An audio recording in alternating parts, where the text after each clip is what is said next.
Hey guys, welcome to me reacting to Game Theory, He Never Died, by the Game Theorists. Now, this is talking about that game that came out in 2017, I think? This VR game called Duck Season. Now, if you don't know what that is, Duck Season is basically a horror game that is sort of like, it's sort of a horror game based around the game Duck Hunt, and if you don't know what that game is, it's basically where you shoot birds for this dog, and basically it was sort of exploring like what if you could shoot the dog, and basically if you did, he would like come after you. And I did see the other game theorist theory that the dog is actually the father of the son, the kid that you're playing in the game, because you only have a mother. And that's, I think that theory could be right as well. That theory does seem right. Now, this theory, I don't know, because in the game, you can actually kill the dog, because there's multiple endings. There's like multiple endings. There's like the normal ending, then there's the ending where you die, then there's the ending where, you kill the dog, and then there's other endings that are kind of weird. Like, I think there's this cat clock ending, or this summoning ending. I don't know. I can't, it's been like 3 years since the game came out. Well, practically 2 years and a couple months. But, anyways, guys, original links in the description. Make sure to subscribe to Game Theorist. Let's get right into it. It's all good, because you know what? This is a great game. I still have no idea what the story is. I was playing it for like an hour, over an hour. I still have no idea what the story is. Oh, come on, Mark. It's not that difficult. You're merely a double agent looking to attain immortality by hacking into a demon realm full of murderous FNAF rejects, accidentally unleashing them and turning the world into a bunch of mind-controlled zombie bots looking to cleanse humanity with bloody vengeance. What? Oh, wait, was that not clear from the game? How much time you got, friend? Because this one's lore is gonna make you woozier than extended VR play sessions. But I thought, oh, really? Okay.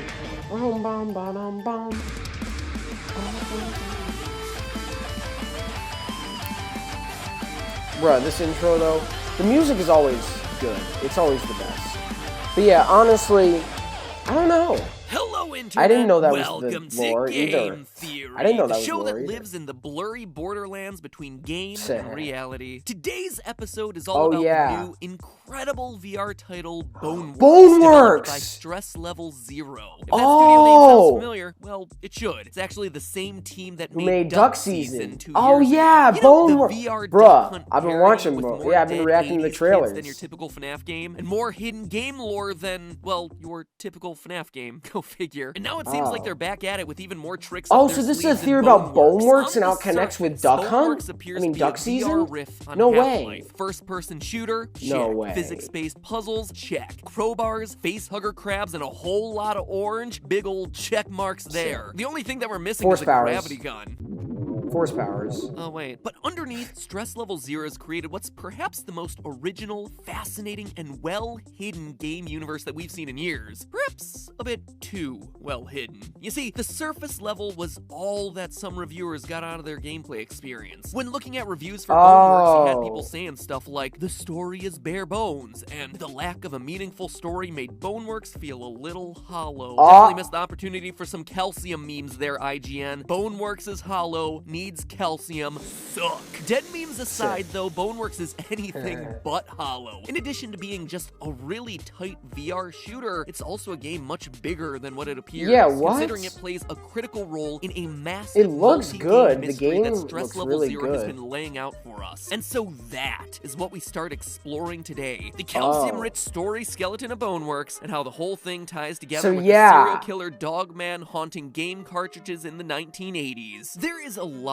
to cover, so let's first start by simply addressing the story that we see in this single game. When you strip away all the melon belly and noodle dogs, at its core, Boneworks is about one man's quest to hack a game and achieve immortality. Now, we play as Arthur Ford, security director for Monogon Industries. We learn from an in-game timeline that Monogon is a video game company turned global corporate overlord. Back in the 1980s, they were a competitor in the console wars, but in the present day of Boneworks, since either 1996 or 1997, they've not only pioneered advanced VR technology, but have also expanded into housing, nutrition, medicine. In short, Monogon is basically Nintendo if Nintendo grew up to be evil. Nintendo. When the game begins, we see a cutscene of Arthur logging into Monogon's new virtual that was in the system, trailer. MythOS City, a virtual metropolis built by Monogon to serve as a functional second life, or Sims, where users can hop in and lead an entirely separate life, or heck, multiple separate lives. The city, we're told, is set to open to the world soon. We're working around the clock.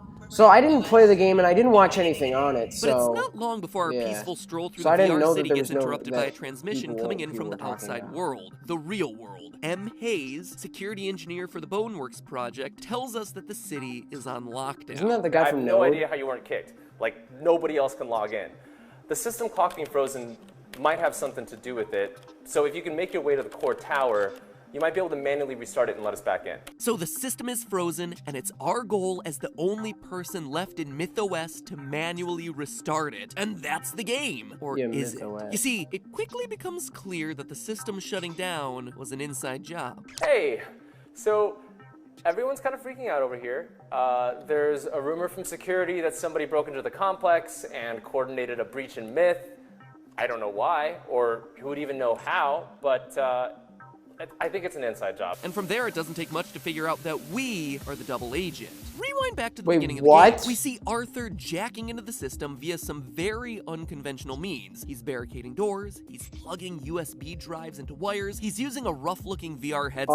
And now notice the name on all of those devices. On both the USB drive and the headset, you see the name Gammon. Now, if you played Stress Level Zero's previous Duck season, or if you just watched my theory on it, you might recognize that name. Oh my god, Gammon was the company that created the Duck Season cartridge, home to the blood-soaked mascot dog who in that game was able to escape his digital confines, as well as the Kingbit gaming system that we played it on. So, going back to that timeline we saw earlier from Boneworks, we know that this was Monogon's rival during those console wars. Gammon's Kingbit Gaming versus Monogon's Poly system, a classic Genesis versus Super Nintendo rivalry. Kingbit does what Polysys don't, which is apparently summoning a killer dog to kidnap children and slaughter parents. Slap that one onto the promotional materials. In short, we're playing as Arthur infiltrating MythOS using the technology of Monogon's competitor. He's a double agent. This is all reinforced by a call later in the game with encryption specialist Alora, who just shakes her head at us while holding the Gammon USB drive. But this all leads to the question of why. What was Arthur Ford hoping to achieve by betraying Monogon? Well, our first hints come in some messages that are scrawled on the walls of the workplace environment at the very beginning of the game. Quote, "Our minds are directly connected to the void. Boneworks' backend is the only thing preventing true death. What if immortality is possible?" End quote. Because this is the opening of the game, these messages all just come across as a bunch of meaningless jargon. A lot of gobbledygook. But when you revisit this information later, it appears to be the crux of the entire game's plot. To fully understand why, though, we first have to define some terms. As we learn in the opening museum level, void energy is chaotic matter that forms the foundation upon which MythOS stands. This is what I was thinking of, like the void sort of thing. Multiple places at once, providing the perfect glue that holds instanced matter together. Talk about your reality simulations. The game perfectly nailed the part of reality where I get bored halfway through reading a museum's description. So let me do my best to translate this. Basically, the void is some kind of magic energy source pocket dimension, or other plane of existence separate from reality that Monogon has somehow found a way to access. Based on how it's described here, I think it sounds a lot like the movie Inception. There, you descended down deeper and deeper through different dream states. You would be active in the deepest layer, but you still existed on all the layers above you. You were in multiple places at the same time. That's why each layer needed what they called a kick to snap you awake and out of the layer directly below you. It seems like in Boneworks, the void functions in a very similar way. Notice that it says void energy exists in multiple places at once, meaning that when you're tapped into the void, you can be in different layers of reality simultaneously. That's why in the game's closing cutscene, we simultaneously exist inside the virtual world. We're watching watching this play out on a screen in the game, but we also see our body slumped over outside wearing the VR Oh yeah, headset that was in the real world. trailer as well. Just like sleeping in Inception, except here we're VR-ing. The Boneworks program then, not the game, but the actual in-game Boneworks project that Arthur Ford and his co-workers have built, is the layer between the Void and the MythOS city. It's kind of like a protective barrier, so that if you die in the game, you don't die in real life. Just resurrect in the system. That's why we have the second line of those quotes I mentioned earlier. Boneworks backend is the only thing preventing true death. It's an infrastructure protecting its users. Okay. But what if your consciousness were able to bypass the Boneworks and just exist here,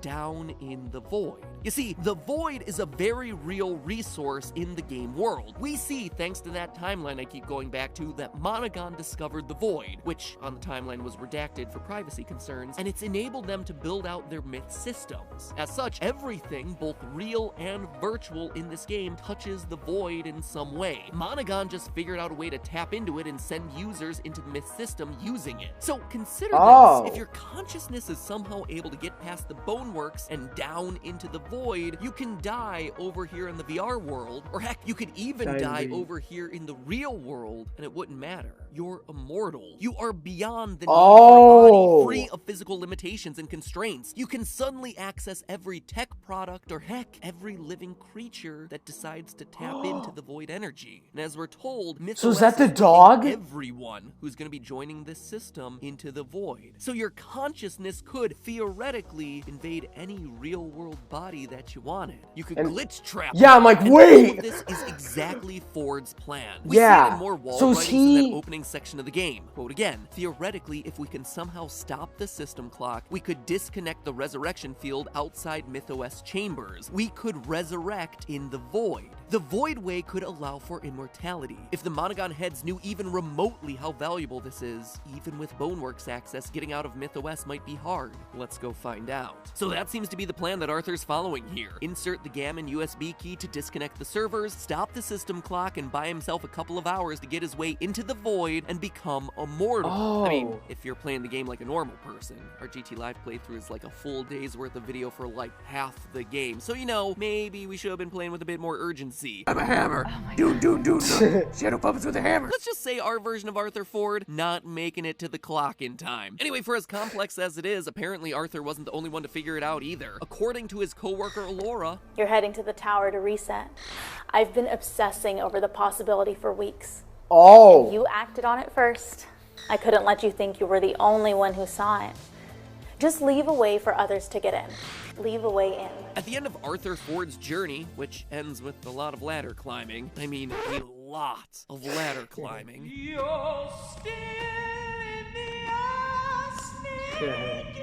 We witness two important moments. The first happens after finally reaching the time tower and resetting it. Arthur is transported to a dingy hallway with a VR headset warning him to avoid the Void. He doesn't listen and instead follows a glowing purple being through a door that says, "Welcome home." On the door is the Boneworks logo, as well as a doorknob made from a familiar-looking baseball, one that's taken directly, signatures and all, straight out of Duck Season. We open the door, fall down, and are treated to a cutscene where we see ourselves wake up in the same room that we started the game, except now we're a virtual entity. Pick up the crowbar, hop back into the headset, and are transported to the final level of the game. Compare this cutscene then to the final one of the game. Arthur hops down into the Void Pit only to watch his body slumped over in a chair, still with his VR headset on. The crowbar still on the crate where we left it in the game's first cutscene. Men in hazmat suits and guns break into the barricaded room, only for the camera to pan back and reveal weird, floating, ghostly humanoid bodies. The scene cuts to black on the sound of gunshot. What we can assume is Arthur Ford's real-life body being shot. And yet we, as the player, as Arthur Ford, we continue to live on. We're still alive. The reason I call out these two scenes in particular is because together, they show that Arthur's plan worked. He's immortal now. The first sequence is him getting rebooted into the Boneworks plane. In resetting the time tower, he manages to break free of MythOS and become a separate entity beyond his physical body. One that's able to exist outside of a virtual headset. One that's able to pick up a crowbar and use it, which puts him one step away from the Void. By diving once again deeper into the system, he's finally descending one more plane down. He's gone from MythOS down into the Boneworks, and now he's going from the Boneworks down into the Void. Once there, there, his consciousness becomes immortal. He no longer needs his body in real life, nor his avatar in the game. He just exists as a consciousness. And as the floating bodies around him all throughout the ending show us, he's not alone. In fact, his meddling may have just unleashed the creatures that'll inevitably cause humanity's downfall. Which honestly serves as a good segue to the next episode, where we learn more about murderous cryptids and stress level Zero's next game. Remember, at the top of the episode I said that this game was all about a double agent looking to attain immortality by hacking into a demon realm full of mysterious FNAF rejects, accidentally unleashing them and turning the world into a bunch of mind-controlled zombie bots seeking to cleanse humanity with bloody vengeance? Well, we're currently up through double agent hacking into a demon realm, so for the rest, tune in later this week. Oh sure, as VR players, we all kind of wish this were real, and we dream of uploading our consciousness into the world that Minecraft we VR, in turn making the ultimate immersive experience, but next time we find out the bloody consequences when we actually manage to do it. So yeah, like, honestly, I think this theory is, so it's not fully done, but the thing is that I already know sort of what this is. So here's the thing. I think I know what his theory is that his theory is basically when he goes into the void, it unleashes these creatures from the games. So my theory is that he goes into a dimension. Either he becomes the dog or he unleashes the dog because he's like a part of the game and or something like that. The game and company, like, so basically he unleashes those creatures, I'm guessing. So yeah, honestly, I'm with that theory. Here's the thing. I've been watching Boneworks. Well, not the actual game, but I've watched the development, and yeah, it looks good. I never knew it got bad reviews where, like, there wasn't really a story. So I'm guessing it's like, yeah, maybe that is sort of a problem. Like, it doesn't really look like there's maybe not that much of a story, but, like, I'm glad that MatPat is basically saying that there is and sort of supporting it with evidence. So I'm glad he is basically supporting it, because it does seem true. But yeah, anyways, guys, this episode, leave a like and subscribe to my channel. See you in the next one. Bye!